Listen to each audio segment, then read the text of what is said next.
Hello, everybody in chat. Please let me know if my audio sounds like it's coming through a paper towel tube or not, because I'm trying to figure it out. I think I sound fine. And then we will be live very shortly.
Live.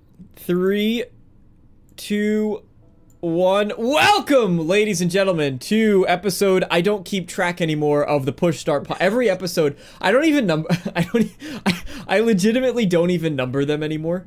I just don't. I just leave it as like. You have not been podcasting long enough to have already lost count. No, I haven't lost count.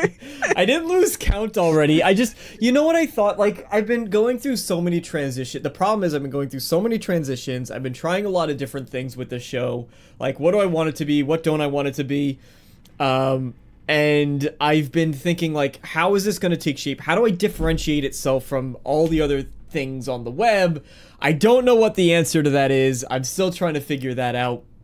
But I thought, honestly, one way to do it is just, like, let's not make it a pod. Like, let's not make it episode 178 of this episode's podcast. Like, just make it, hey, this is the weekly show, right? This is a weekly thing. Like, and that's not a differentiating factor by any means. But it is something, and we're working, and I can still call it a podcast. It doesn't need to be episodic to call it a podcast. It's a hangout. Can break conventional rules, even though it says push start podcast right there. But we're working it. So everybody, ladies and gentlemen, thank you all for being here, and I am joined by the ever lovely That Blue Number, Holly. Hello. Hi. Hi.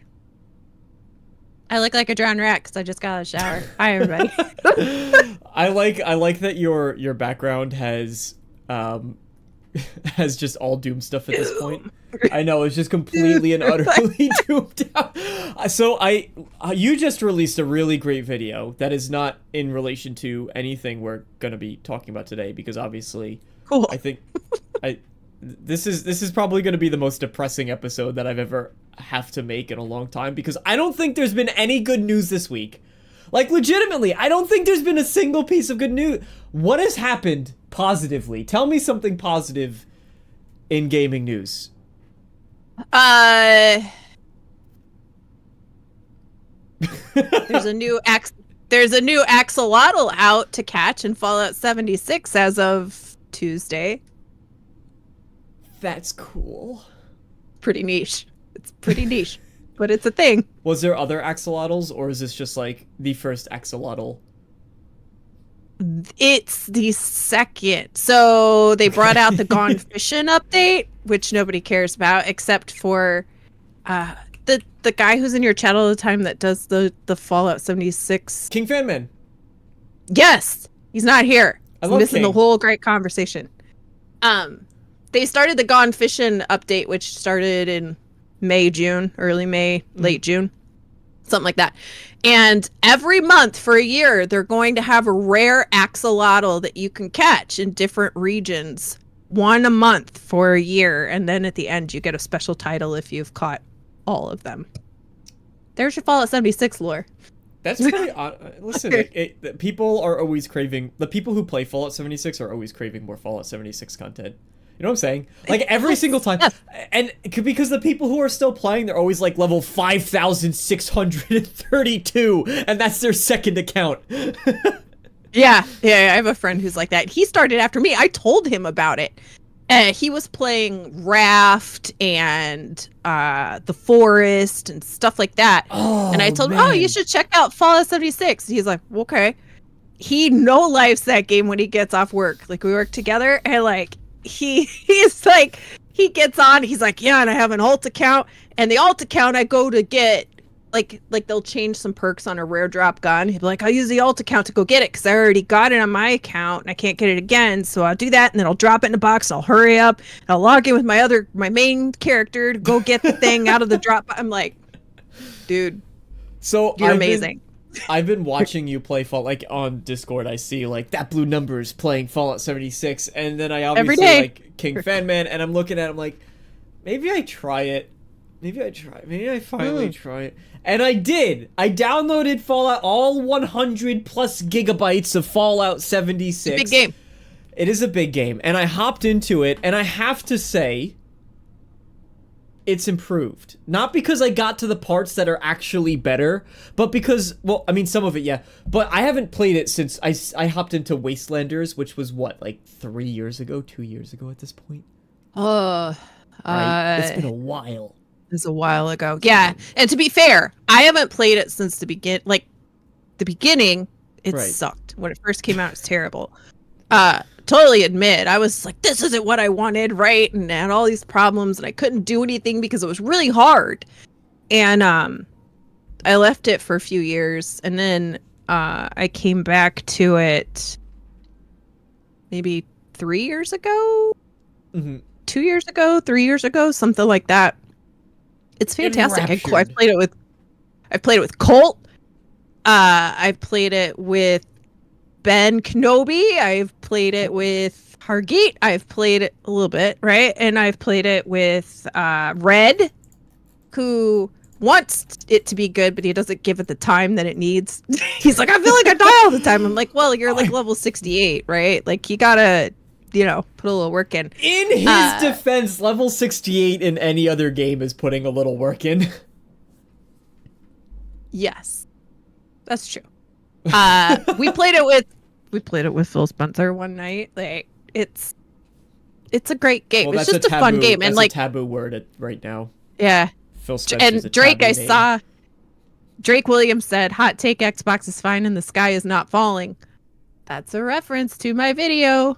I think Drake watched it. Drake always watches my stuff. Drake's wonderful. Hi, Drake. Hi, Drake. But anyway, so Drake, Colt Eastwood, Jeremy, Colt, thanks for stopping by. Bobby Hawk, Red Wolf Renegade was here earlier. Old Man Gamer and Fark. I hope you're doing all right, friend. I hope you're doing okay. Yes. No. What was I gonna say? Fallout 76. What was improved about it? What made me sort of like, oh, okay, I could get into this, was the fact that when I first played it, it felt like an online game because everything was delayed. Like, you'd hit an enemy, and then there was latency, and then he'd be like, pow! Ugh! Right? And then you would see the health bar, like the health bar would take 3 seconds to update, and I was like, what the fudge am I doing? Like, why am I wasting my time here?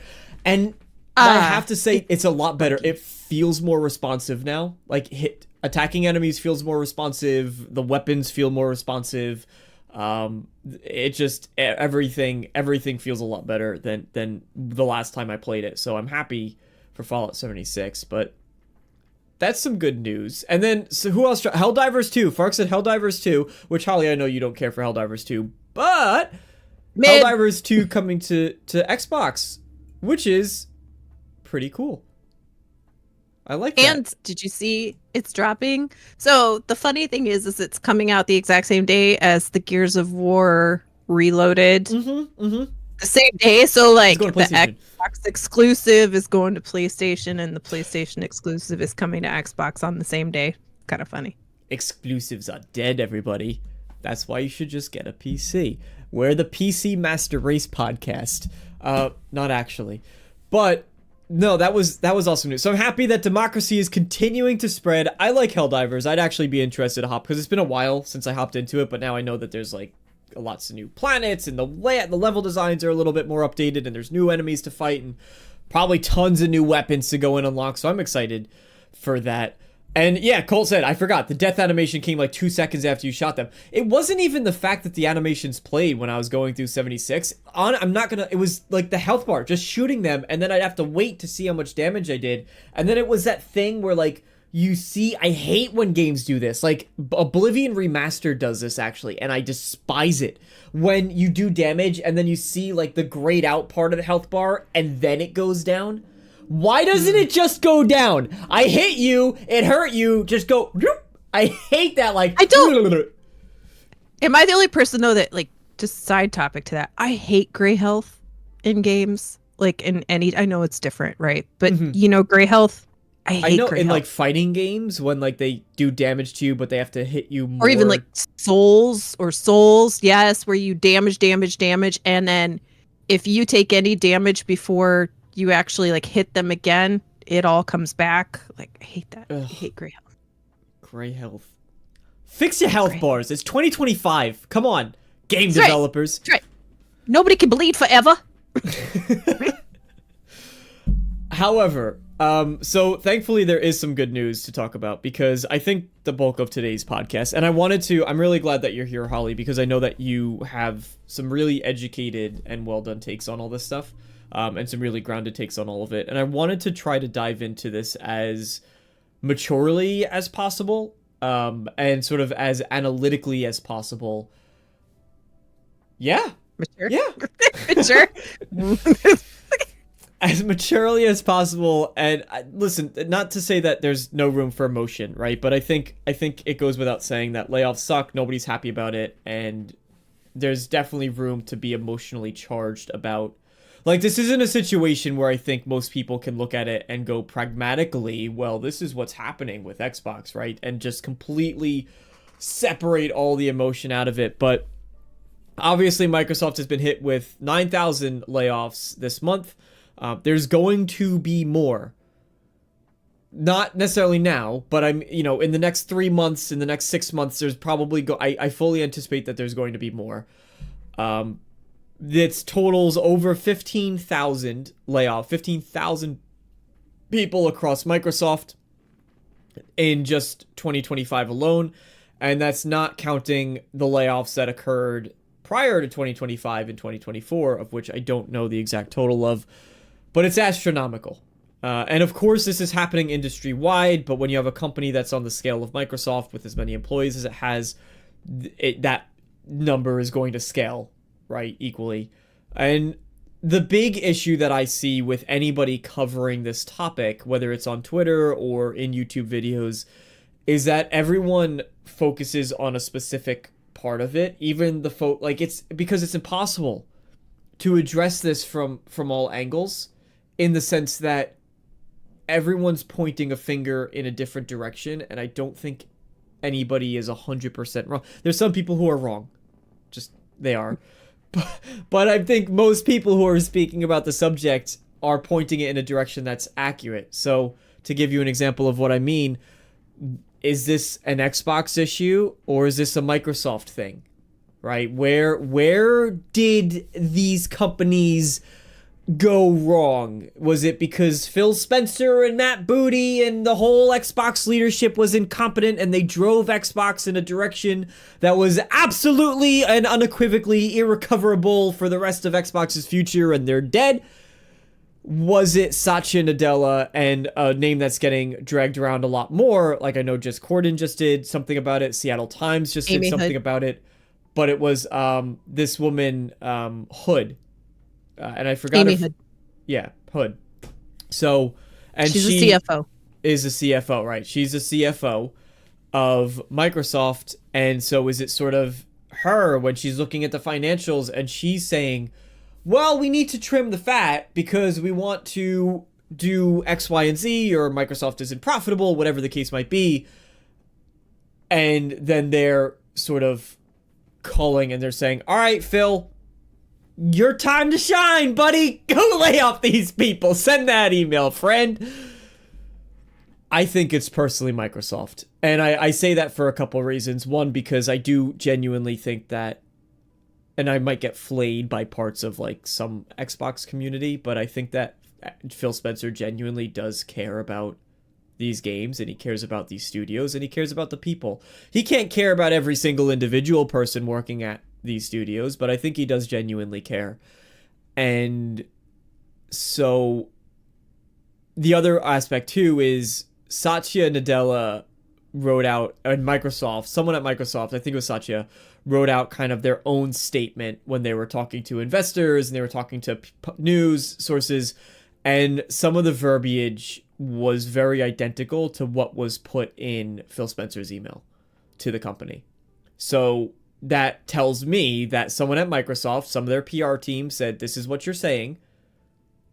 And they approved the statements, and they said, and then Phil Spencer maybe put his own twist on it, and then they approved it, but it sort of came from the top down of exactly what they had to say, because this ultimately was a Microsoft decision. And Holly, before you chime in, which I want to hear what you have to say about it, but the leading reason that people are currently citing is because Microsoft wants to start putting $80 billion towards AI infrastructure. And that's coming from the top at Microsoft down. And in order to start investing, because I don't know who has worked with Copilot or has worked with Microsoft's AI, but it is terrible. Terrible. Terrible. It's terrible. It's trash. Their AI systems with Copilot is absolutely abysmal, and they want to catch up because this is where everything is going, and they want to make sure that they're in a competitive space, especially because their deal with OpenAI is ending in 2030. So they don't necessarily have that much time in the grand scheme of things to build up an entire network of self-sustaining AI that can compete with the likes of Google, who is spending hand over fist, as well as other competitors like ChatGPT, and so on and so forth. So that's what currently people are pointing to. Others are attributing it, they're trying to attribute it to Game Pass, which we've heard that a lot in the past, as well as just Xbox mismanagement. And I think the only other, not the only other reason, but one of the other popular reasons is, of course, the lack of profitability as a result of a $69 billion acquisition of Activision Blizzard, and then the $20 billion acquisition of Bethesda. 19? Was it? No. Bethesda's 7.3, I think it was. 7 point, thank you. Okay, 7. Let me get the exact statement on that one, but yeah, so the two acquisitions that were massive, and people are pointing to that and said they're not returning any money. This was they really just shot themselves in the foot. So there's a lot of different reasons, and I think a lot of them are half right. Because I think realistically it's sort of a sum of its parts, but that was a lot. What do you think? Yeah, where do you want me to start? Because there's a lot. There's From a lot. So, DeMarco and I have very different perspectives. I know exactly where you're going. We do. We have very different perspectives on AI. And I'm probably the one you're going to hate. And that's okay. Just be nice about it. 7.5 billion, by the way. You were right. I don't know where I got 14 billion from. Well, 7 times 2. But they bought Bethesda twice. So DeMarco is vehemently against all AI. Fair statement? No, I'm not vehemently against all AI. Chunk. I am a good chunk of AI. Yeah. I would say that overall the cons outweigh the pros by a landslide. There you go. Okay. Yeah, I don't want to misspeak. Yes. Okay. And I say respectfully to everyone who doesn't like AI, and I totally understand. Facts don't care about your feelings.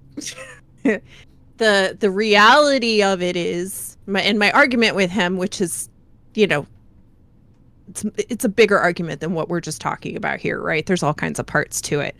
But at the grand scheme of things, over the time of history, we have had, and a very short history, we have had giant technological leaps since like the late 1800s until now, which is not that long, right? It's only like 150 years of like robust change. Think about 1950, like the only computer was like a giant one that had to sit in something the size of Fort Knox in Washington, D.C., kind of thing, right? And think about where we are now, less than 100 years later. So, and even if you think about like the Wright brothers when they invented flying and how that has progressed, that we have idiots like Katy Perry going into space, right? So, sorry if you like Katy Perry, but like the point is that I don't think she's relevant anymore. No, but not to Orlando Bloom either, because he filed for divorce. Oh, got him! She lost Legolas. What are you doing? So we over the last 150 years, we went from a society that had small towns where you went in your horse and buggy to town or on horseback to your local town, which was no more than like 2 miles away or so, and you bought some potatoes from your friend, you know, from the farmer down the street, or like you went to potatoes. The corral to take a whiskey, right, which was total shite. So like we've gone from that to having Walmart deliver to groceries from their store to your house in 2 hours or less, right? That come from all over the world. So, like, and along that way, there's been a lot of heartburn. There's been a lot of technological changes that have upset entire industries, right? Like, Nintendo started in the 1800s. There weren't Nintendos in the 1800s, right? Like, Nokia was not always a phone company. Kodak was not always a paper. Like, there's just a lot of things that people have had to pivot and learn new skills, learn new jobs, learn how to manipulate this new thing into a new job, right? To find a way to use it to their advantage. And certainly there are a lot of people who have lost their jobs or been unsuccessful in their pivot along the way. Totally feel for that. However, in the world that we live in, and this was my point, is that facts don't care about your feelings in the way that you can never put a genie back in the bottle. Once something has been generated, there's always going to be somebody who wants to perfect that thing and use it to their advantage to make money, to make a better product, whatever it is. So it's about how you view AI and how you use AI to your personal advantage, or try to get in front of it as best as possible, because it's not going away. It's like the world isn't going to sit down and say, you know what? You're right. Skynet was a bad thing. Let's just never get there. And everybody agrees and nobody ever touches it again, because it's just not going to happen. Right. Mm-hmm. So where do we go from here? That's my point. And to a little bit more about AI, you're right. Microsoft has this $80 billion investment in AI. There's a lot of things that are going on with that too. I don't know if you remember, they're scared of OpenAI is really what's happening, right? They don't want to be caught behind, because they know that this is the next this is the next Windows for them, right? Like, you need to be in that market. You need to have competitive service. Like, they've let a bunch of other services come and go that haven't really panned out for them, but they know that this is going to be key infrastructure in like basically everything moving forward. Yeah. So they're doing that. Plus, if you remember earlier this year, they're scared of OpenAI because the president created the Stargate Initiative. Mm-hmm. And the Stargate Initiative is a $500 billion investment in AI for the U.S. with Oracle, OpenAI, and a couple others, and SoftBank. And then Microsoft and NVIDIA and some of the others are players in that as well, but not nearly to the degree of the three, right? So they see that they're already losing out. So now I think they're just like, we have to figure this out. And the only way to do it is to force everybody into this right now, to make them learn how to use it for their own good and their own job. So we take that AI learning and then put it back into the model, right, to make our AI better over, like, in the long run and quickly. That's the quickest way, right? Using AI constantly. So the question, I think, then becomes sort of, we have after. So you would attribute it to Microsoft then. You're not looking at Xbox going, well, this is Xbox mismanagement. Well, okay, so yeah, to bring it back to the jobs. Right. And there is another facet to this as well. They're firing 9 to, I hadn't heard the 15, but wouldn't surprise me. At the same time, they also have over 14,000 H-1B visa applications in, as of right now, to outsource jobs. Right. And so what jobs are they outsourcing if they needed to fire 9 to 15,000 people already with jobs to outsource? That's another just kind of it's pondering. Well, I would assume it's much cheaper easier labor. to pay cheaper labor because now they can rely on, hey, we need, and again, this is just wild speculation, right? And it's for them to train AI too, I think. You know what I mean? Yeah, I was gonna say that, but additionally, hey, we need art assets for the next Call of Duty game. Why am I gonna pay concept? Just said that. Oh. God damn it, Bobby! You beat me to my punch. Stop. Get out. Time him out. Someone time him out so I can sound smart and it doesn't sound like... No, I'm just kidding. Love you, Bobby. Very astute, right? Why do I need to pay... 3 concept artists when I could have someone overseas for an 1/8 or 1/16 of the cost just generate it with AI? Mm-hmm. Super simple. Mm-hmm.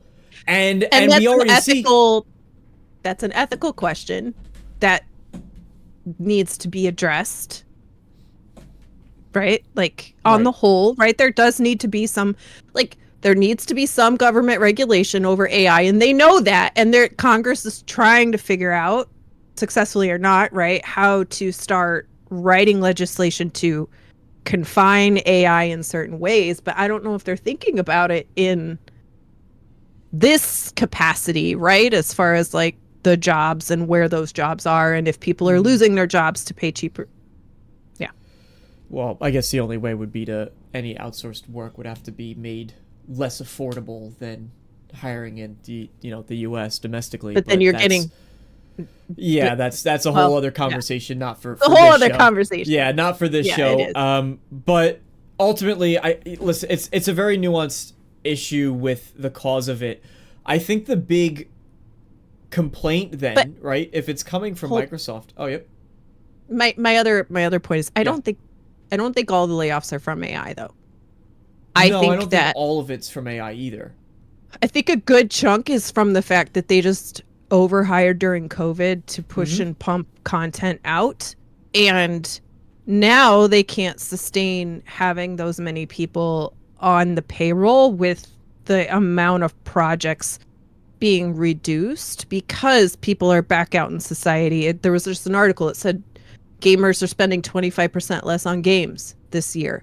Right. So, like, all of that, and that has nothing to do with AI. That's just, you hired too much then, and now you're reaching equilibrium again after the fact. So I think that it's not, that's what I'm saying, right? It's not entirely AI. That's why when I started off the show by making sure I pointed out that a lot of people are pointing fingers, and I think everybody's partially correct because it's realistically all of these different factors.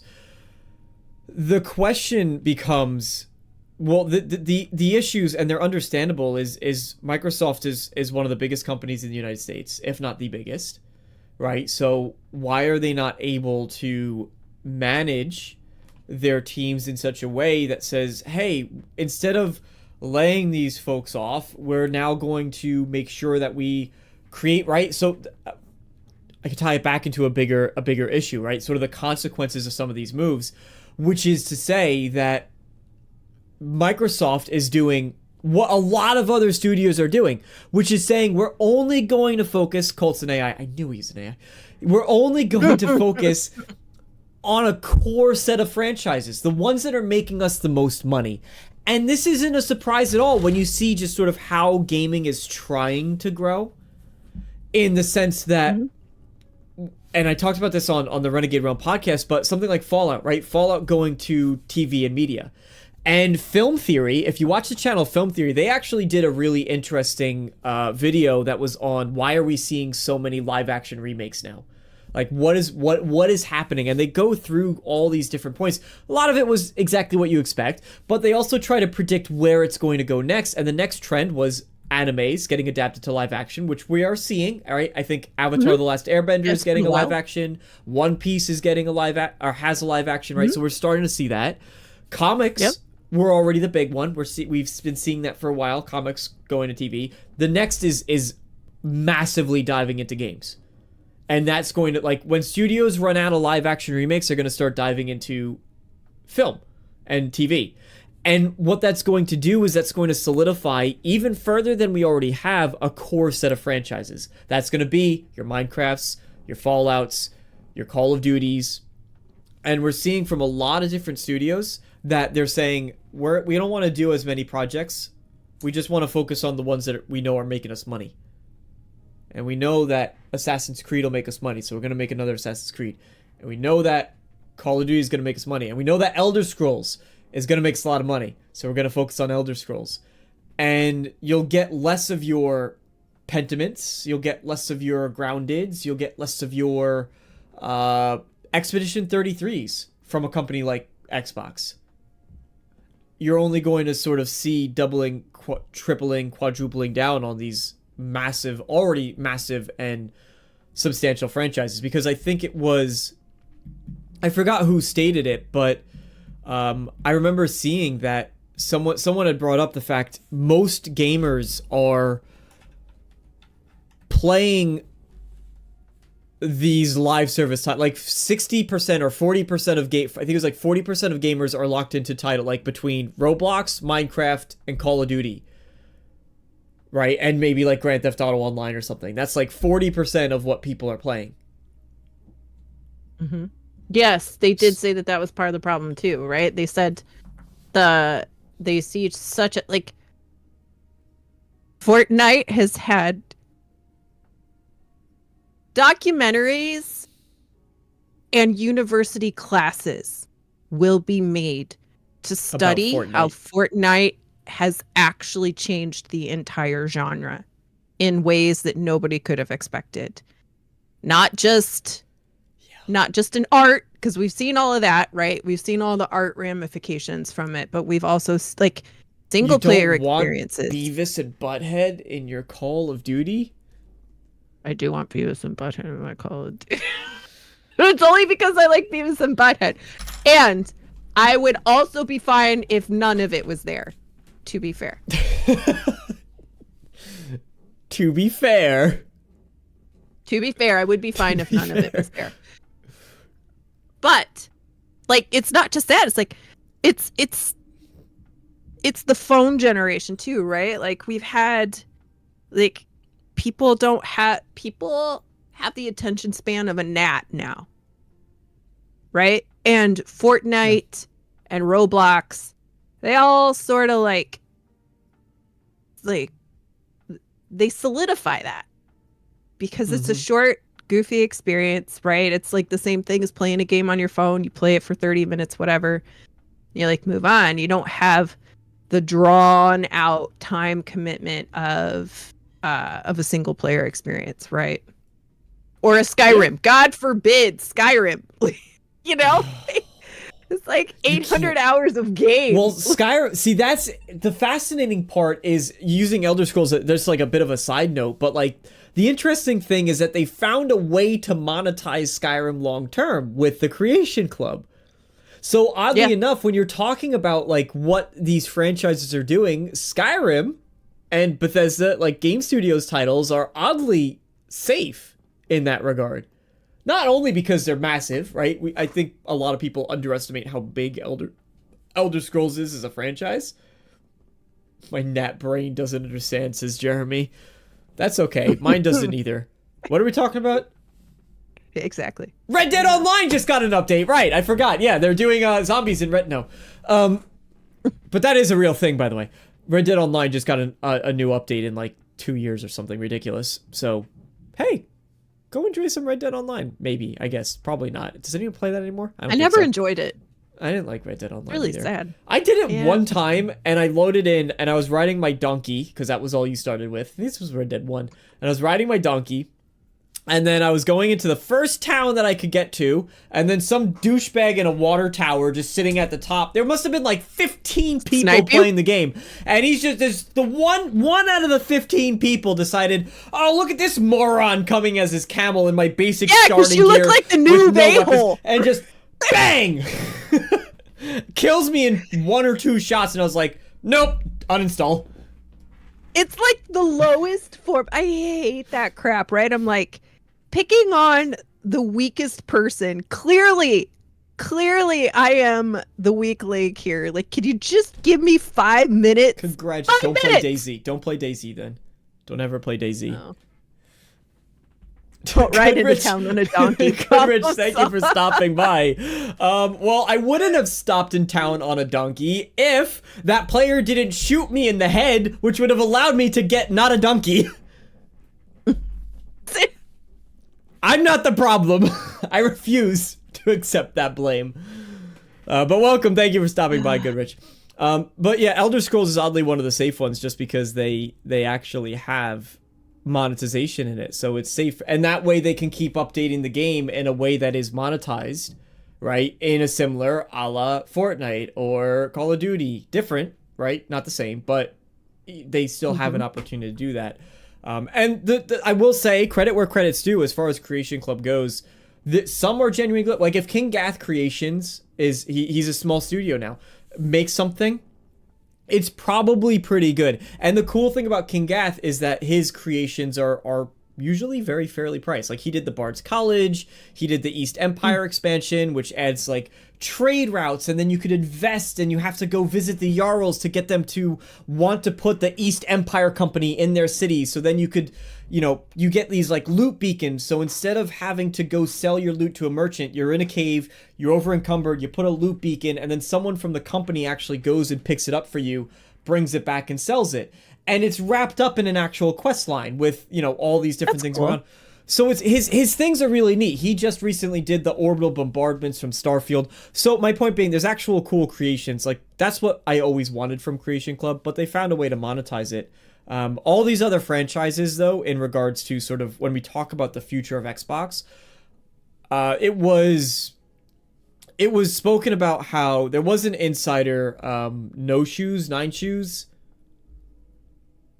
Do you know the name? Does that sound familiar? No.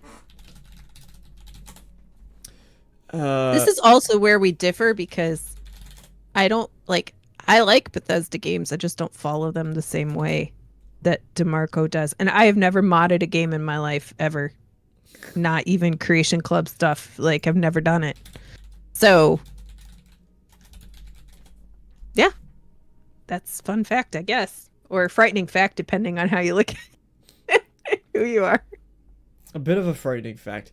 I'm trying to find who this individual is. He's done some stuffs in the past. Oh, here it is. Sneaker SO. I knew there was shoes in some capacity.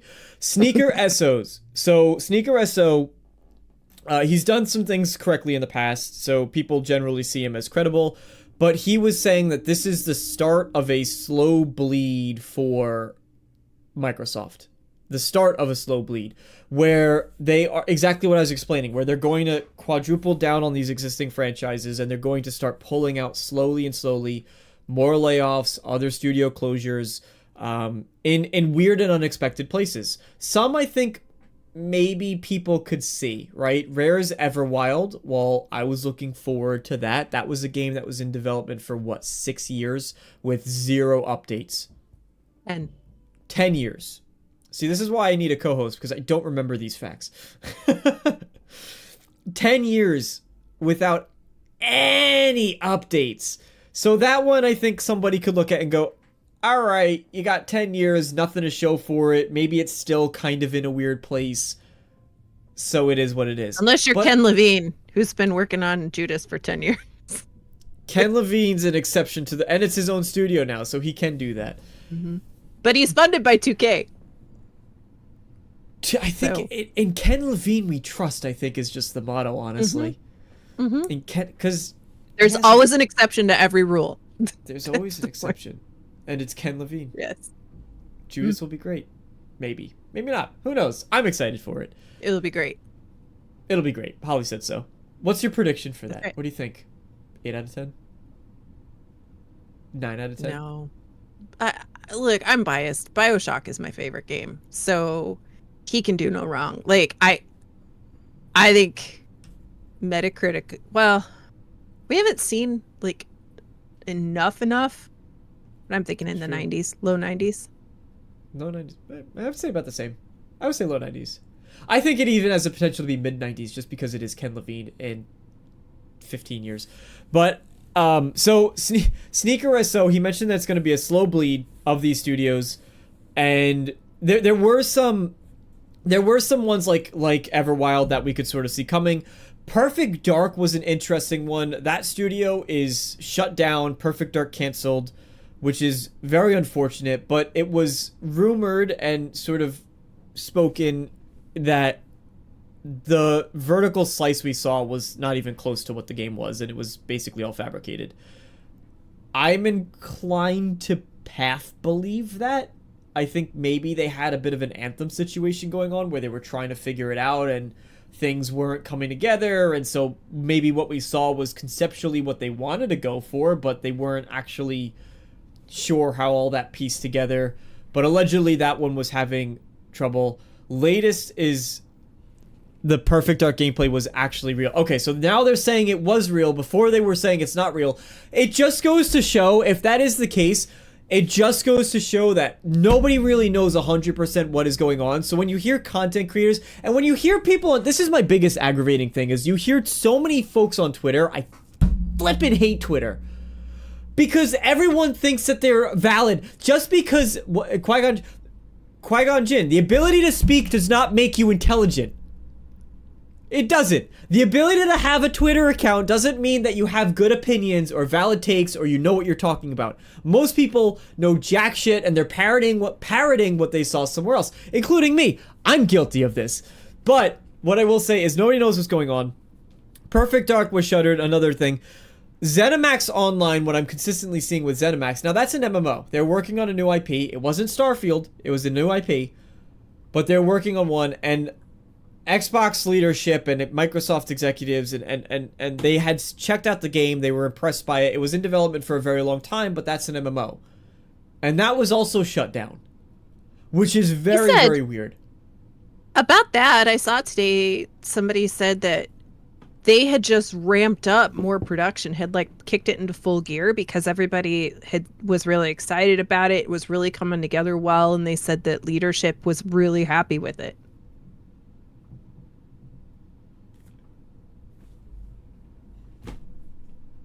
So what is what is it? Are they just lying when they go there? They're like, yeah, it's great, and then they walk out the door and go, did you see that load of crap? The only thing I could think is that how many MMOs can you really actually support under your bubble? Like World of Warcraft is so big, right? Mm-hmm. And has an enormous amount of resources. Granted, it pays well, but then you've got Elder Scrolls under the same banner as Zenimax, right? So, and then how far were they? If they were ramping up production, now they'd been in production like 7 years or something, right? Like, yeah, but if you're ramping up production, yep, and you wouldn't want it to come out around Elder Scrolls 6 because you'd want it to have its own breathing room, right? So how do you like? That's the only reason I could think that maybe it was just through another 3 or 4 years, they're adding more staff, they're adding more people in a time when you needed to cut. It was too long, too many resources. It's conflicting with their other MO. That's the only thing. Which is another reason why I think, again, going back to how we started this conversation, another reason why I really think that it has more to do with Microsoft than Xbox. Because Microsoft was Xbox was the one who looked at the new MMO and said, this is great, let's scale up the resources. They were moving devs from ESO to go work on that. ESO, very interestingly, recently changed their content cadence and how they were doing their release strategy. They said it was to give more consistent updates, that they were kind of going to do these smaller updates along the way. I think the reality was, and I feel as though most people probably suspected this, was that they were trying to shift over to the new IP and to get this done. So they were scaling up for that. Microsoft had confidence in it, and then again, Xbox had confidence in it, and then Microsoft steps in and goes, actually, we want to do this, and MMOs are expensive. I don't want. Or they just said, I don't got money for that. Or they went line by line, and they were like, well, the ZeniMax window is taking 40% of your budget, and I need it to be like 32. Right. Or something like that, right? And then what do you cut? You're not cutting Elder Scrolls. You're not. You're not Yeah. cutting Fallout versus if the there risk was of a new ever IP. anything with Fallout. You're just not. Yeah. Versus the risk of new IP. Want to go through a couple chats here. Happy Bomb, hello, welcome. Thanks for stopping by. If I just waited 2 years, I could have bought it for a penny. Yeah, that's how inflation works. Good job, Bobby. I'm proud of you.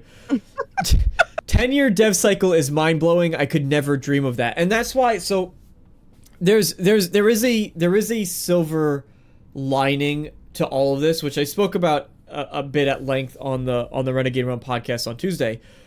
But I think the silver lining is there's two ways that these developers can kind of take this blow. It sucks to see, but they can either go wallow and be sad and miserable and grumpy and upset about all of it, or alternatively, what they're more likely going to do is they're going to start looking for new work. And ideal situation, at least for me, is that they start joining these smaller studios, because I think that the industry is in this really interesting place where we are at a turning point, but it's just going to be very slow. And I've said this before, but the industry is not going to have a crash. It's going to go out, like the AAA industry is going to whimper its way out, and it's still even then it's still going to survive and thrive on because of massive conglomerates like Call of Duty. That's not going anywhere anytime soon. So it's not as though suddenly the AAA industry is going to just disappear. Or they're going to, like, I don't know, they're going to make these layoffs and then suddenly go, you know what? We really need to change our philosophy about game development. Unfortunately, that's not the case. But all these people who are getting laid off and are forced to find new work can hopefully find it in smaller teams. And that's where this bit of a renaissance, quote unquote, can come in from, because they start joining these small teams, and then we start seeing more Expedition 33s, and we start seeing more Warhammer Space Marine 2s. I know Saber Direct is not like a small team, but that was a smaller project that was very well received. It was a lot more focused. Things like Greedfall, things like Tainted Grail, things like how Larian has now grown to, I think, over 400 Schedule people. 1. Schedule 1. Larian, I think, has grown to over 400 people, but they didn't start that way. And they were releasing, like, Divinity Original Sin is still a great game. So you can have all those experiences, and I think that's really Exodus. Very excited for Exodus. I'm really excited for that future, but it's going to be a very painful process to get there. And as far as where Microsoft is to blame, there's an interesting sort of war going on, and I'm using air quotes around war because I don't like being dramatic. I don't. But there's an interesting thing going on with a lot of people looking at Microsoft and going, it was just fiscally irresponsible for them to buy all these studios, and now they're shuttering them. Oh, the other thing that I wanted your thoughts on this, actually, Holly. So one of the bigger thing that Sneaker SO did say, it's worth mentioning that Jason Schreier corroborated some of the comments that he made too, as far as when I'm saying, like, he said they're gonna try to bleed the studios dry. Jason Schreier, love him or hate him, he does give good and reliable information. He did corroborate some of this information. But one of the other things that Sneaker SO... Oh, fudge, I lost my point.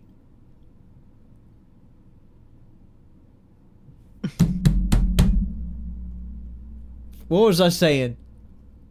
You were talking about the second thing that Jason Schreier had corroborated from Sneaker. You said, I want to get your thoughts on this, but I don't know where it was pivoting to. Where was I pivoting that to? I can't quite give you the lead you need to get Read there. my mind! Yes. I didn't see Sneaker. All I have is sneakers in front of me on the wall behind the camera. Not those sneakers. Are they Jordans? They are. Mini Jordans. See, I could do a Jordan show. I can read your wall. You can't read my mind. No, I have no idea where I was going with that. And it was a really interesting thing. I swear to God, it was a really interesting You were talking point. about the painful transition from AAA to AA, or just where the market's going to shake out. That was what was leading up to the fact that you said, and Sneaker had this other point. That he won an oatmeal for breakfast tomorrow. I don't know. Do I like oatmeal? I don't remember. There's like a big war going on with who's responsible that people are pointing to. Xbox Bleed and Microsoft Studios mismanagement. dry? No, Does that help? they're pointing. No, I don't know where I was going with that point. It was a good point though. You I never swear to heard God, anything. He never said it. I swear to God, it was a really intelligent thing that I was gonna say though, and it was very, very smart. And all You of were you gonna would have love been it. monumentally That's right. impressed. So there you We go. said it. Just put it Super in your profound. brain. It was a great Super conversation. profound. But so anyway, to go back to what I was saying, it's gonna be a slow process, but we are going to sort of see the light at the end of the tunnel eventually. A lot of people are blaming. I'm really upset at myself. Thank you guys for trying to help. I was talking about laid off devs going to smaller studios. I don't remember when that happens. No, this is a painful one too. Can I just say, like, I hear people all the time talking about, I'm just looking at the list just to make sure that you didn't accidentally send it to me. You did not. Okay, so the thing that I hear people all the time, like, oh, AAA is dead and it's gonna go away and all this stuff. AAA is not gonna go away. Like, if they have the opportunity to make $1 billion off of $500 million, they're gonna do it, right? And when you have these IP that you know have a high chance of success, then you're gonna do that, right? You're gonna chase it.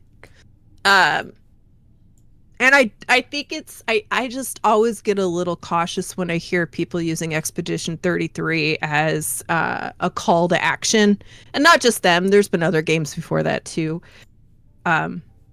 They are lightning in a bottle, right?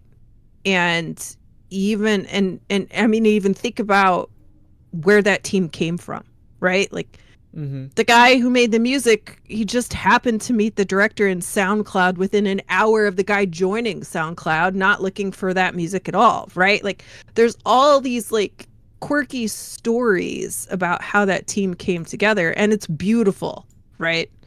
And it's really interesting, and it's really, really cool. But even like Exodus, like they they have enough pedigree behind their name, kind of like the Ken Levine thing we were talking about, the decade and having the money from 2K. They have enough pedigree behind them, Blood of the Dawnwalker, that they're gonna have people invest in them even at like a high AA caliber because they have the history to bring with them, right? So Lotus, thank you for the 5 gifted memberships. I have a business partnership with you that I would love to discuss, which is we see all these AA studios popping up. They're gonna need some money from somewhere. You look, a specific investment firm that focuses on, it's more risky though. It's more risky, but that focuses only on these smaller budget titles. Only.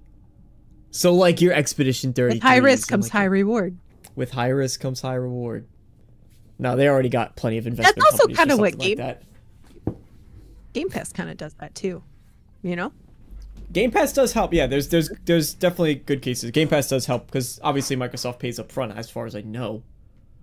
I mean, for a small budding studio who doesn't have like a history to sell their game on, and it's a smaller game, Game Pass is kind of that high risk, high reward thing for them, right? Yeah. Well, yeah, it definitely is. I think that's part of what contributed to Expedition 33's success largely, was people were like, oh, I can go out and play this. Now, whatever Sandfall releases next is going to be on everybody's radar, for sure. Lotus, thank you for the 5 gifted memberships, and welcome everybody, Baboons, Drake, Barry, Donald, Gancakes, and Fark, to the membership. Enjoy your little emoticons. I appreciate that. Goodrich, I wouldn't be surprised if Xbox went the Disney route and got out of games and just licensed their IP. Yes, games make a lot of money, but most don't, and they're finding that out. So that's the next big question. Take. What? That's an interesting take. Well, I think that's sort of the direct. I mean, every sign is pointing to the idea that Microsoft is, that this is going to be their last console, this next generation, right? And they're just going to do. Like getting out of hardware versus getting out of making games is two completely different things. He's saying that he thinks they'll just license their generate the IP and then just license it out. If they don't have first party studios and they just then they're just a publisher. Right. But I feel like it would take a long time to get to that scenario. I'm not saying it couldn't go there, because Microsoft has pivoted more than a salsa dancer, but it's true. I don't know that that is on the short list of places in my mind that they're gonna go. Yeah, I don't know about that. I mean, now thinking about it too, it's weird to say, but technically Elder Scrolls 6 is like a first party game. Right, they're owned by Microsoft and Xbox, so that's the first party title, even though it's by Bethesda Softworks. But he's saying they would license that out to other studios to make and just take. That's, I don't know. Yeah, I don't know about that one. That one's but I don't know. I don't know about that one.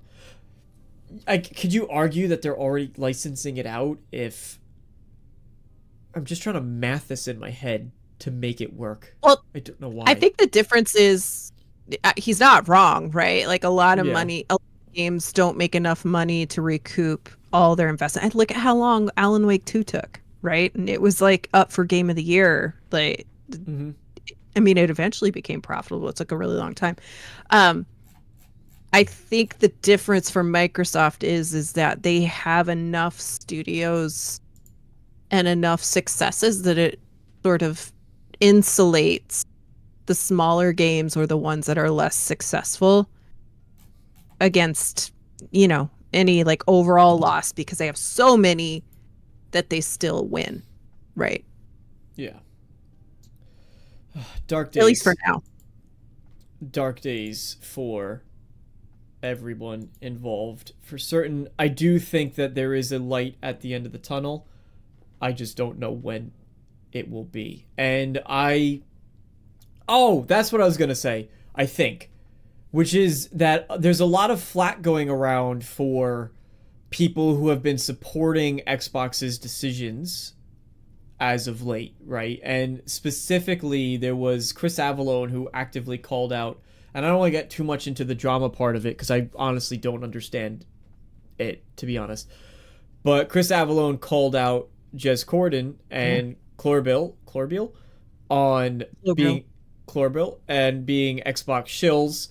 And that was part of the problem, is because which I don't get, because it didn't make any sense to me.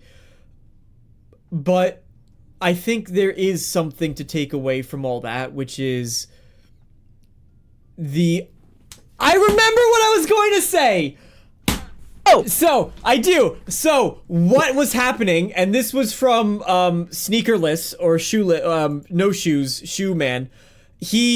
Sneaker Boy. Yeah. Sneaker-SO, which, again, gotta give credit to Sneaker-SO. Hurry up before you forget. I know. Sneaker-SO. Oh, shoot, I forgot. You're kidding. There's no way you forgot. Oh, shoot, I forgot. Chat, there's absolutely no way that he forgot when he was so excited. He did. You went on that long rant about the shoe thing, and you seriously forgot your point again? All right.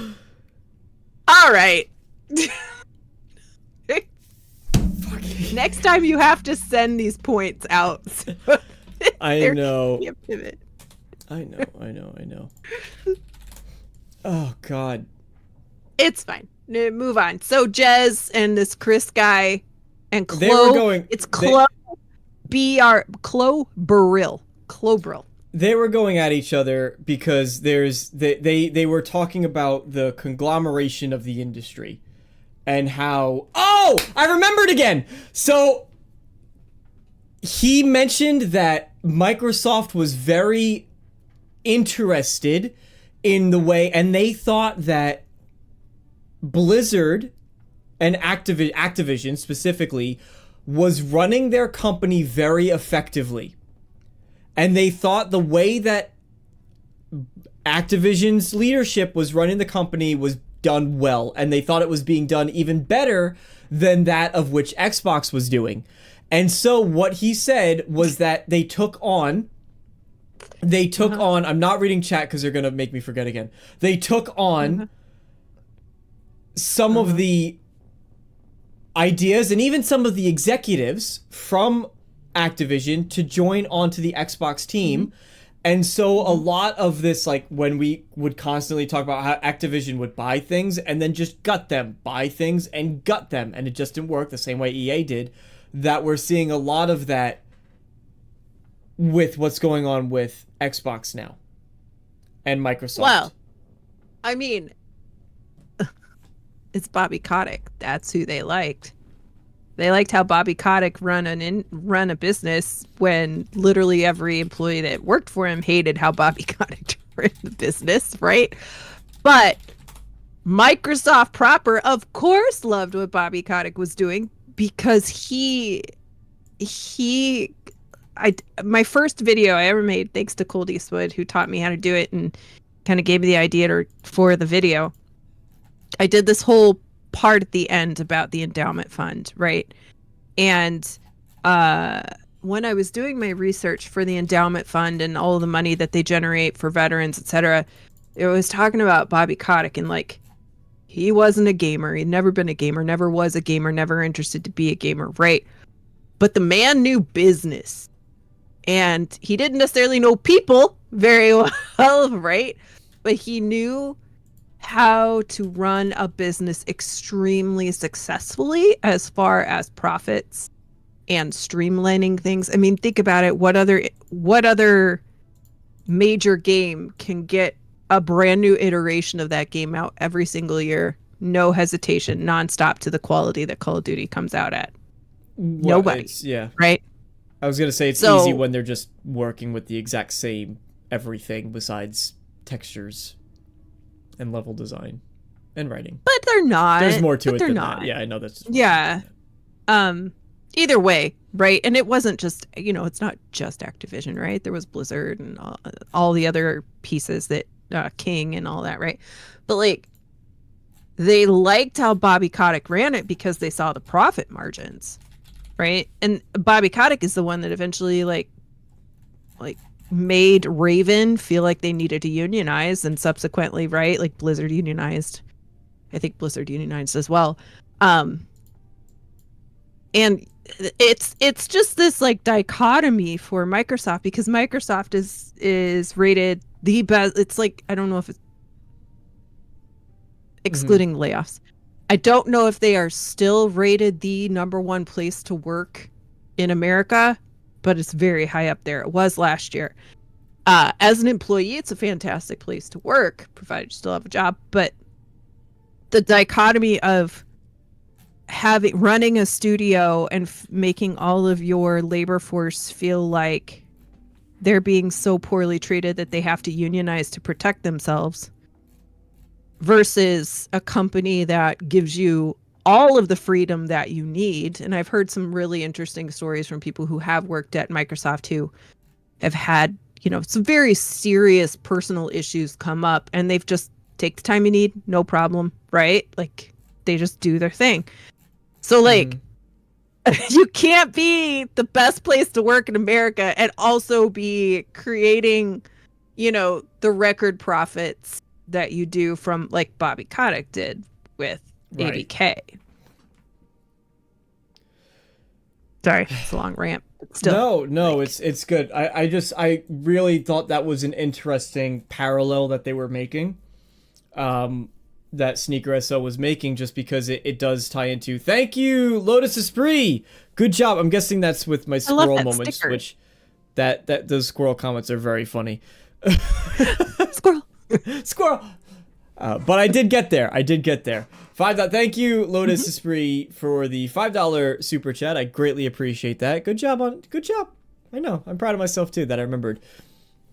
I don't know how much more there is to kind of say about the layoffs other than I think I want to end off just on my predictions and then get your predictions for kind of the future of all of this and what it means. And I do want to start by saying I was never a fan of sort of this conglomerate. I've said it from the get-go. I was never a fan of this conglomeration of the industry. I said from the get-go, I think it was terrible. And when, you know, like what I was getting at before with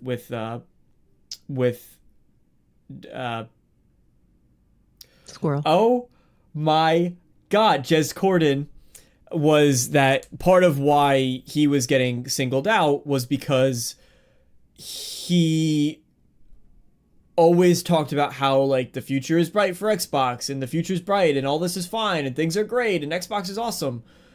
I don't know if that's true. I don't follow him closely enough if that's always how he spoke, so I'm not giving my opinion on it, but I will say I very much disagreed with the conglomeration of the industry, and I think we are seeing some of the ramifications of that, because ultimately when you buy two massive companies, Activision and Bethesda, and you realize, well, we already have staff that do some of that job, we don't need all these people, right? There's already inevitable layoffs, which we saw those layoffs happen.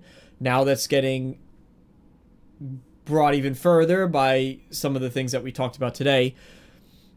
But I think my final take on it is I do think we're really going to only see from these major AAA studios, whether it's Xbox or it's EA or it's, you know, Activision, which I know is Xbox, but, you know, any of these major studios, 2K, they're going to be tripling down on the franchises they know works. We're going to see stagnation as far as, not to say that these games won't evolve, but it's going to be, well, what's the new Fallout going to be like? What's the new Elder Scrolls going to be like? And the chance for a Starfield, I think, is basically gone.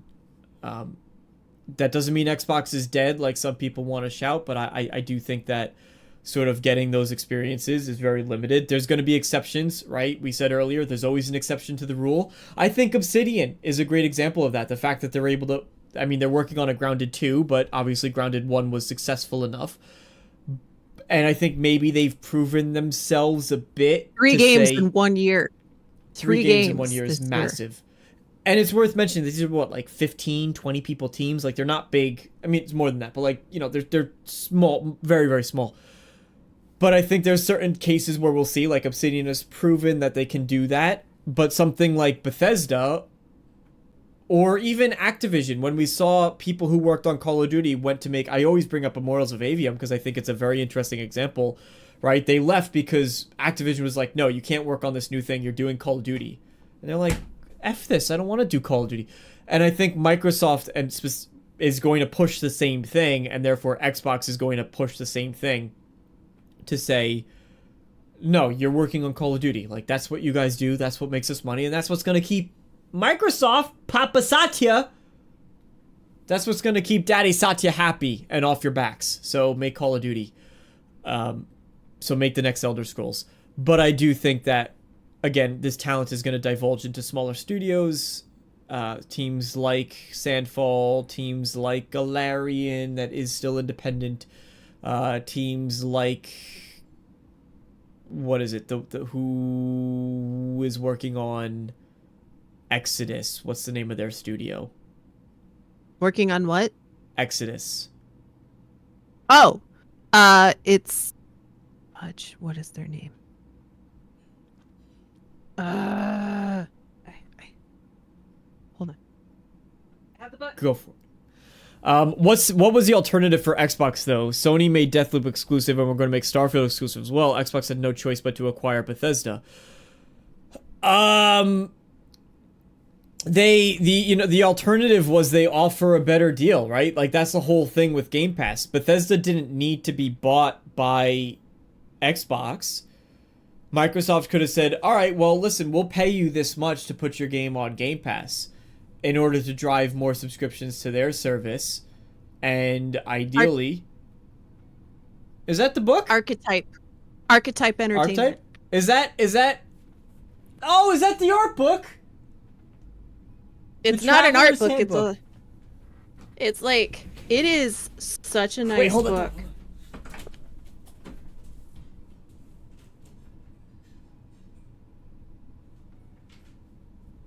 Holding the thought. Chat, look, I'll show you some pages. Just some randomly. Oh, that's super cool. Here's the travel suit. Oh, I have that in audiobook. I got the audiobook. And I just finished the one book I was listening to, so now I'm going to start that one. Here's the bear. I know everyone's like, oh, the medic bears are stupid. I'm like, thank God they're doing something different. Well, wait, hold on. Wait, so it's not just bears. I know, they have a bunch of animated animals. It's not just bears. Is that a cow? That's a tiger. Oh. It's a tiger. There's a raven. So That's they cool call them... me. It is. They call them awakened animals. So, like, all of these awakened animals have the same, at a minimum, the same intelligence as an average human. Right. So, you know, and they're big. Like, they're extra big. Yeah, they're extra large. Yeah. Extra large, just like Satya Nadella's pockets after laying a bunch of people off. But, you know, like, Zing. not every AA studio can do this. They're doing 3 books. This is the first of 3, right? Like, and it was only like $28. Yeah. That doesn't even count towards the 3 books. No, they're making, well, I think this is also supposed to be a trilogy. Oh, is it? Cool. Yeah. I think so. So, like, but not everybody can afford to do that. You know what I mean? Like, and I think they even have like a Dungeons and Dragons spin-off for the Exodus universe, because they've been playing it on their channel for months now. I wouldn't put it. That's why I'm excited. Exodus is being made by a bunch of nerds. That's why I'm excited for Exodus, because it feels, you know what Exodus... I tried to watch, I've never played Dungeons and Dragons before, and I tried to watch one of those, and I was like, I can't. Was it Critical Role? I can't. No, I don't know. It was the first one of their game. It was of their Dungeons and Dragons game, right? Oh, okay. It's like from their universe. I tried, and I was like 20 minutes in, and I'm like, I don't know what the heck is going on. This is weird. I gotta go. Okay, so sci-fi D&D is really not... I don't like it. I like fantasy. But I will say, if you wanted to try again, check out Viva La Dirt League D&D. Okay. Because it's done by a good DM, like a professional DM, and it's done by a bunch of people who are actors, not like a bunch of nerds hanging out like, oh, we like Dungeons and Dragons. I'm not disrespecting the Exodus team. Either way, and just so you guys know, DM means Dungeon Master. That's... Because you said DM, and people are like, what? Dungeon Master, that's right. See? I mean, I have, which is the lore person who just writes the stories. These are... Oh my... I got... And there's still more on the shelf, and I think there's more that's not even here, but I got my... Oh my gosh. Stack of books. Oh my goodness. And those are all lore, right? For the Dungeon Master? No, this is... I mean, I could go through them if you really want. No. Because you asked, I could go through each of them individually and let you know. This one is no. Some of them are rule books. Like this one's just rules for the Dungeon Master. But then there's also one that's I don't have here because I was using it recently, which is the player. Like the player's handbook, and that's like the rules for generating a character. Like in this one you'll get the specifics. How does traveling work? How does building a settlement work? Like if your players want to build their own town, like how does that work? How does like just all the specific things that the players don't want to have to worry about. This one just has like the monsters in it, like the things they could fight. Some of these, like this one is really, really cool. This one is called Flea Mortals. It's not official, but it was made by, was it Dan Harmon? No, it was made by... Oh, I forgot his name. I'm forgetting everything tonight. But he's a really big nerd, and he just... So, they all do different things. Some of them are quests and stories. That's a fair point, Jeremy. Jeremy says, doesn't everyone that subscribes to DeMarco know what DM means? If you don't, then just go unsubscribe, honestly. Come over to my side. I had folks a while ago when I talked about D&D a little bit more. I kind of stopped, but they were like, would you ever do a D&D live stream, like you playing D&D and like role playing a game? And I was like, that'd be fun, but no. We could try it one night. I mean, you need like what, 3 or 4 people plus a dungeon master. You need 3 people. The issue isn't it's you need to do it in person. It's not an online. D&D is not meant to be played online. Unless it's like Baldur's Gate 3. Like I'd rather just play Baldur's Gate 3 at that point. We should stream one of our sessions. Of Baldur's Gate? Yes, DeMarco's amazing to play Baldur's Gate with because he's played the whole thing before and I haven't, right? I only played with him. We only play once every it's like every 4 months now. It used to be like every 3 months, right?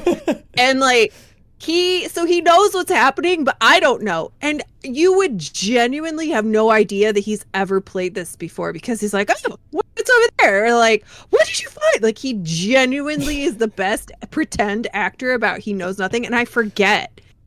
And then I'm like, oh yeah, he knows already what like it's hilarious. And I touch everything. Oh my god, literally everything. I spend time when we play Baldur's Gate, the time that I spend playing it is cleaning out your inventory. That is true. You spend the time actually doing the game, and I'm like, all right, what garbage did Holly pick up? You don't need this cup. You don't need this butter knife. You don't need this sponge. You don't need this pot. You don't need this bone. Bones. Why did you pick up this bugbear feces? You don't need that. And you're like, why are you getting rid of it? You never know. I don't know. Do I need it to craft later? I don't know. Oh, God. But that's why we did an Among Us night, and I basically won every single time as the imposter, because I'm a really good liar, everybody. That's the moral of today's podcast. I'm a really good liar. And I'm a really good liar because I forget. You saw it tonight firsthand what my memory actually is like. So half the time I'm not pretending. I just genuinely don't remember. Because my memory... Squirrel. Yep. That's it. Gray Monad, everything, right? We have to pick up everything. It's a sickness. Oh, God. Anyway, I gave my thoughts. I would like to really hear your sort of...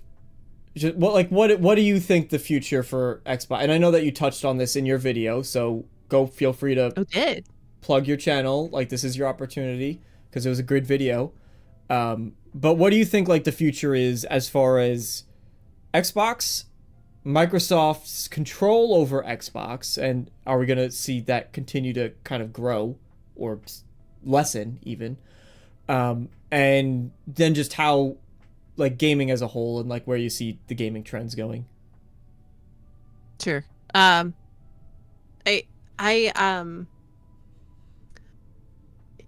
Speaking purely from IP and number of studios, not people, not from people, right? Like there weren't as many things canceled or removed that we are aware of as I expected there to be when you hear the number of people that were getting laid off. Most of like it we was only Microsoft. Actually most of it was, yes. Although, you know, they had a couple hundred people at Zenimax. Well, the entirety laid off. One of the entire team that was working on that MMO is gone. So it must have been about a couple hundred people. Yeah.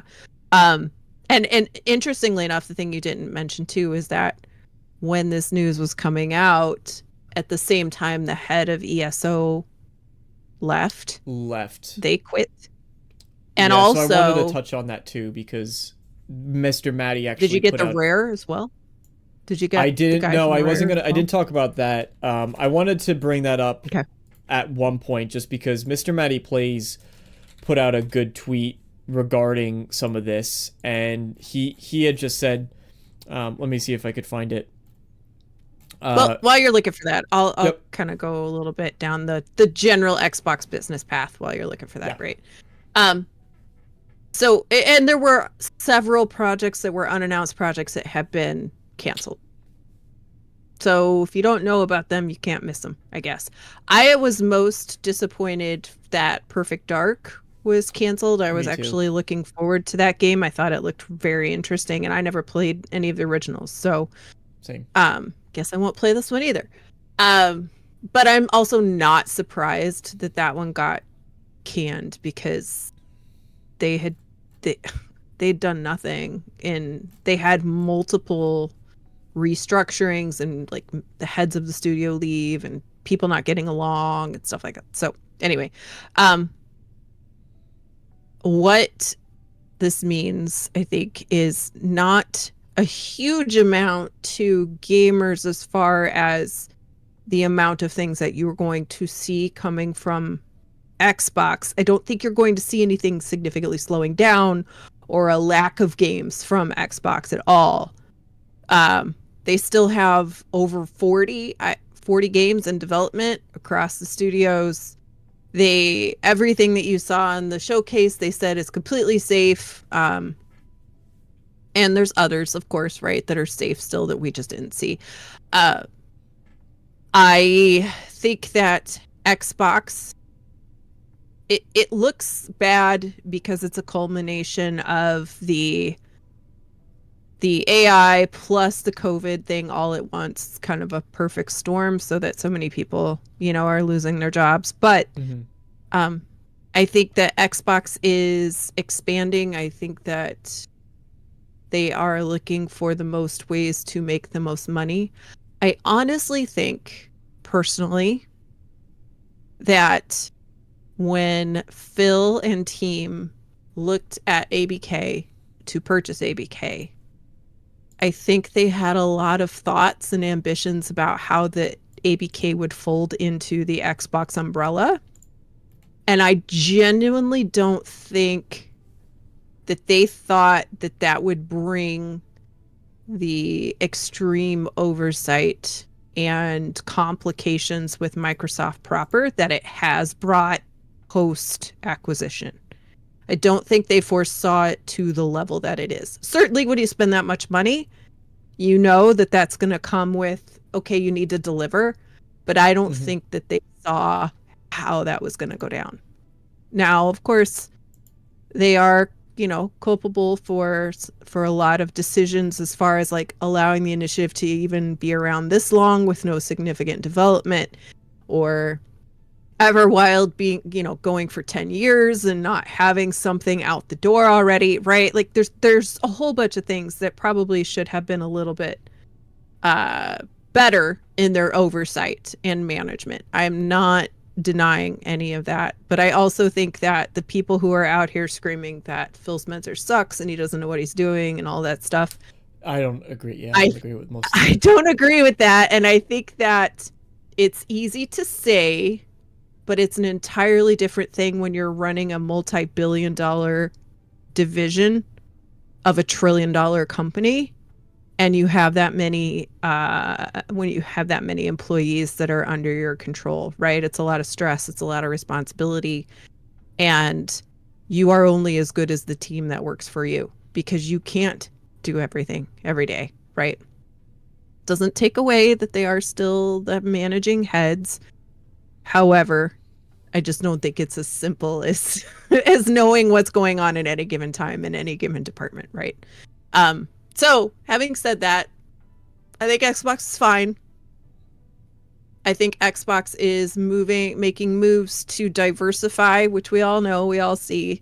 I think they're making their next console, just like they have said. It's in partnership with AMD, but it very specifically said an open ecosystem. So I think that you will see, after this next generation, I think you will see Xbox stepping back and stepping away from being their own hardware developer. I think they're going to make one for this next generation, but I think it is going to be more of a, well, we've made one and it's here. And then maybe a year or two later, oh, Asus made one now, and it's not the handheld, it's under the TV box, right? Or LG makes one, or whoever. So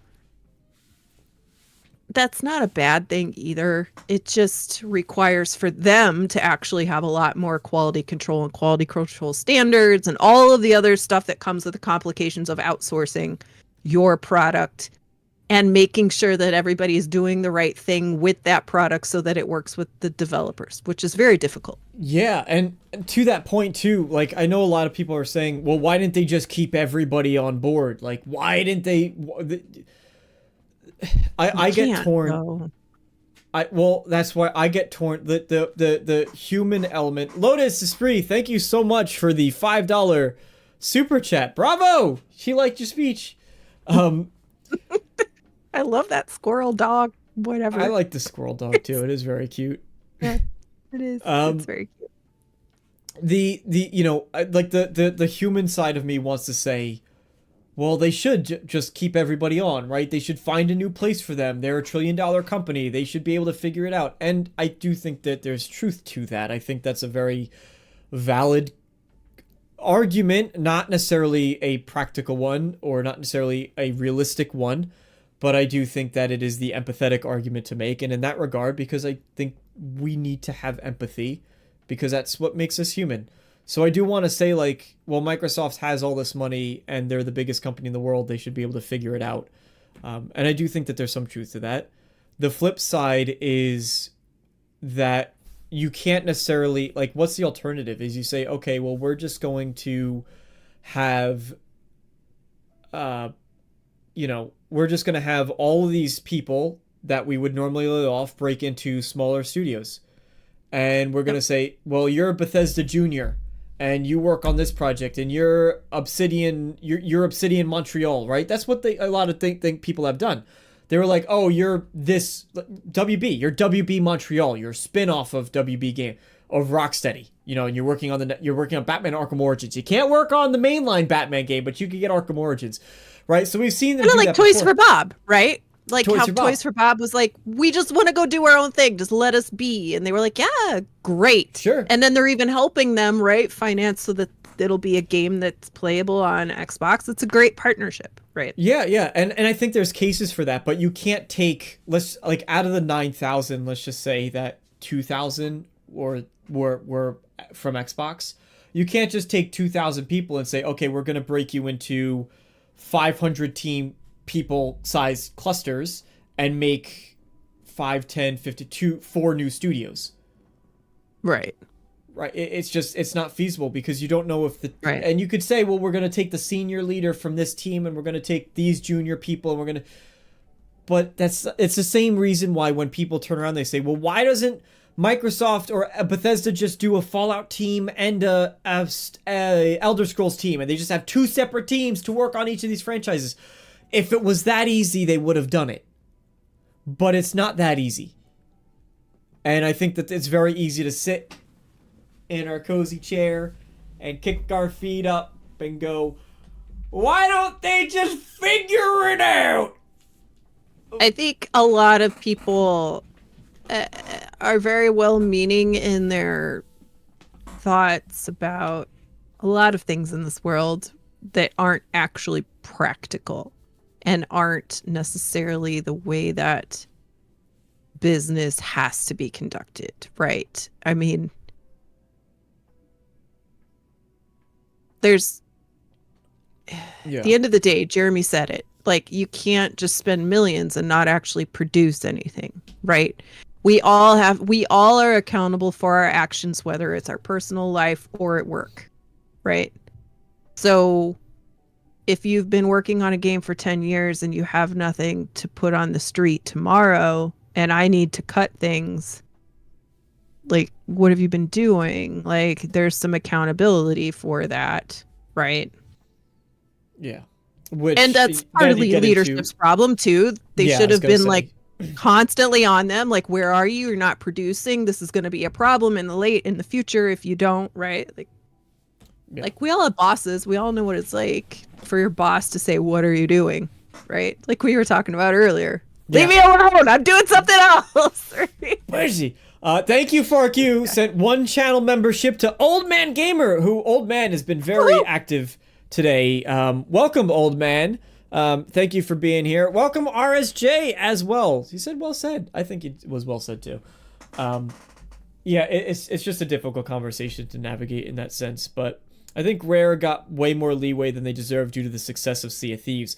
That's why I think Everwild was able to go on for as long, because they were able to, they were self-sufficient, right? I thought that, I'm surprised in many ways that Everwild did get canceled, because due to the revenue that Rare was bringing in from Sea of Thieves, and Sea of Thieves is still a very popular game, that Microsoft can sort of say, all right, you are making money, and we see, like, it's not as though Microsoft is like taking money here and giving it over there, and then that studio's, it's just disappearing, right? Microsoft can say, well, we'll give you a little bit to help out, but ultimately, but you each have a budget, and they keep them very separate as independent companies, right? But Rare was able to self-generate, so they said, okay, Microsoft, thanks for helping us out, but like, we got it. And they put their Sea of Thieves money towards this new project. So I was hoping that would help get them to the finish line, but it didn't. And then we saw the layoffs you were talking about earlier. So the tweet that I was talking about from Maddie,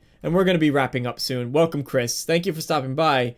You're catching the tail end of it. Thank you, FarQ, for 1 more to King Styles. Thank you very much. I do greatly appreciate that, and I promise it goes to very good use. So Maddie just said, he's like, it's crazy how dirty Microsoft has been to Bethesda. Pete Hines, Harvey Smith, Shinji Mikami, John Johannes, Matt, because John Johannes was part of Tango, same with Shinji, and Matt Farrar, who was working on ESO, the lead for Zenimax Online, is gone, and that's on top of Rare's lead. The Rare guy had been there 35 years. He worked on Banjo and a bunch of other stuff, so for a long time. But also at the time, like, they were also, I think some of the cuts, I thought I read at some point, and this could be wrong, but I read some of the cuts were from more of the management positions, which, yes, frankly, that's a good thing. I mean, it's, if you're going to be cutting, right, you don't just always need to cut from, you know, the people at the lowest, right? You need to kind of move it around a little bit. Thank you, Lotus Esprit, for the $5, and that's very funny, Jeremy. Thank you, Lotus. That's funny. I joke. Yeah, so the him leaving Rare, like, it's 35 years in, man. Like, go live your life and do fun, right? Yeah. Like, he's probably amassed enough to not ever have to worry about working again. And plus, that also helps the studio maybe save a couple other people's jobs in the meantime, right? Just for the amount of money that are being paid for. Yeah, anyway, yeah, but it's definitely tough when you have that leadership. And then, of course, we're not going to touch on this today, but I think it goes without saying, like, I wouldn't be able to work at this. I was at my company, it had layoffs, and I'm a small company, and I know that my position is rather insignificant, but I was still going into work, and I was like, how do I work here knowing that I might just come in on Monday, and they're like, oh, by the way, sorry, without any warning. So to be at these studios where you're seeing this, and you're seeing friends, and having to check in on your friends and be like, hey, are you all right? Like, messaging them on Slack going, are you still hired here, or did you get late? Like, I don't know how they do that, and then keep working on these games in a positive way. Yeah. So it worries me for the next couple releases, especially if there is going to be a reliance on AI, because I don't think AI is capable, and I've used AI for things like Dungeons and Dragons, and I don't think it's capable of doing anything that's wholly creative or unique or, in my opinion, interesting. For the most part, it just provides a lot of generic stuff, and if that's what it's being used for, especially writing and things like side quests, which we know that's going to be used for writing side quests, but I'm not going to get on that tangent, and I know Holly disagrees in some capacity, but want to end on one positive note before we head out, which is not necessarily a news story, but the Steam Summer Sale is on, and I think Xbox might have a sale. Epic Game Store is having a sale right now. So, what I want everybody, if you have the means to do so, and what I would like to do for those of you that are still here, is Holly, distract them. What? So what's he gonna do, chat? What's he gonna do? Distract the chat Chris, for 5 minutes. Happy 4th of July, everyone. I wish you the best in Roman candle wars and hope y'all get to keep your hands and fingers. I saw a really funny meme today from did everybody seen Happy Gilmore? Maybe. I love Happy Gilmore. Okay. Remember what's his name? Was his name Chubbs? His golf instructor who was you know, the guy who lost his arm to the alligator, and he had the plastic canned Happy Gilmore. Oh gosh, I don't know. It's anyway. So it said before July 4th, and it was his golf instructor like walking around doing fun things, right? Blah, blah, blah, blah. As is after July 4th, and he's standing there with his fake wood arm on.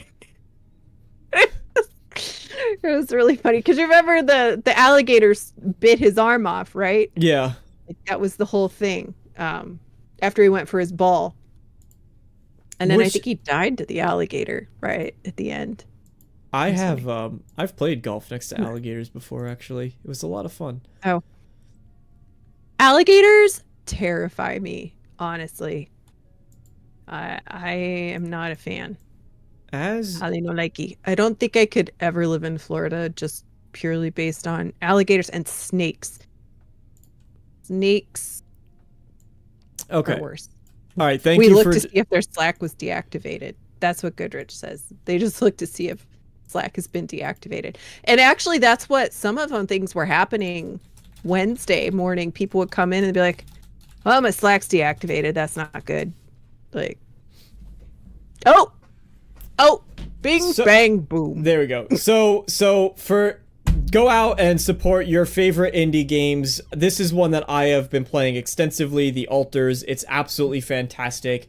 It released right at the correct time in my life where I'm going through some massive just lifestyle changes. So it was peak for me as far as dilemmas. So there's an Xbox code. You can redeem it on PC or on console. Whoever gets to it first, it's all yours.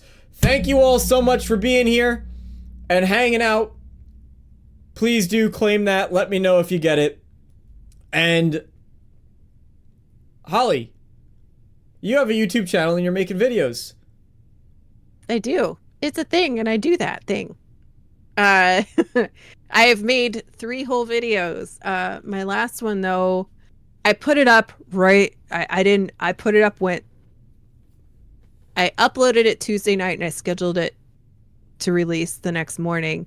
And as I wake up and I'm like, oh, wonder if it's, and I was like, oh, all the layoffs were happening at the same time. So obviously when I recorded the video, I didn't know when I recorded it that this was all happening at Xbox at the same time. So it's like, it's a double-edged sword because it drew a lot of people to my video, but I'm like, Xbox is fine. Like, it's like, and obviously, but if you're interested in checking that out, it's on my channel, and I will just write my name in here, and you can go to my channel that way. But I appreciate everybody who has watched it and commented, and I am going to stream, I think tomorrow during the day. I'm gonna do an indie day. I'm gonna download a few indie games and just bounce through them and check them out and show them off a little bit. Is Darkest Dungeon 2 one of them? No, I saw you were playing that today, right? I'm back. It's got its hooks in me again. Really? I don't even know if I know what that is. It's so good. But you gotta like it. It's a roguelike, turn-based. You fight dark enemies. It's like gothic horror themed and very difficult. You're meant to lose and meant to die and meant to try again and like learn from your failures. Okay. It's intense, cool art style, great music, awesome narrator. Highly worth checking it out. Got all the stuff. Got all the stuff. Yeah. Well, yeah, it'll just be, I'm just randomly going to download some of them. I think Angerfoot, I bought that the other day and I haven't tried it yet and I really want to try it. So, Angerfoot and I don't know, whatever other rando indie games I have. So, I'll probably do 3 or 4 of them over the stream. Nice. Play a little bit, check it out. Yeah. That sounds fun. So, what time? Thank you for having me. If you follow me and hit the bell, you'll know when. Oh, there you go. Her link is in the description if you want to check out her channel. You can find it there. As always, you can find me here on DeMarco Dude. Thank you for joining. It's been a while since I've done one of these streams, but it's great to be back. And Holly, it was a pleasure having you on. Maybe we'll see more of you here on the show. That'd be pretty cool, huh? Just maybe. Maybe. Just maybe. And Bobby got the altars. Thank you, Bobby, for claiming the altars. It's not in your region. Oh, I'm sorry, Fork. I'm sorry about that. It was for US. I didn't realize it was for US only, but at least, Bobby, congratulations. Please do enjoy it. I think it's a really cool game. It's really fun. That's all for tonight. Thank you, everybody. Have a wonderful, wonderful 4th of July holiday. I hope that you all celebrate, even if you don't believe in freedom. Anyway, that will be today's show as I try to find the ending screen, which I don't have. Oh, there it is. All right. Good night, everybody.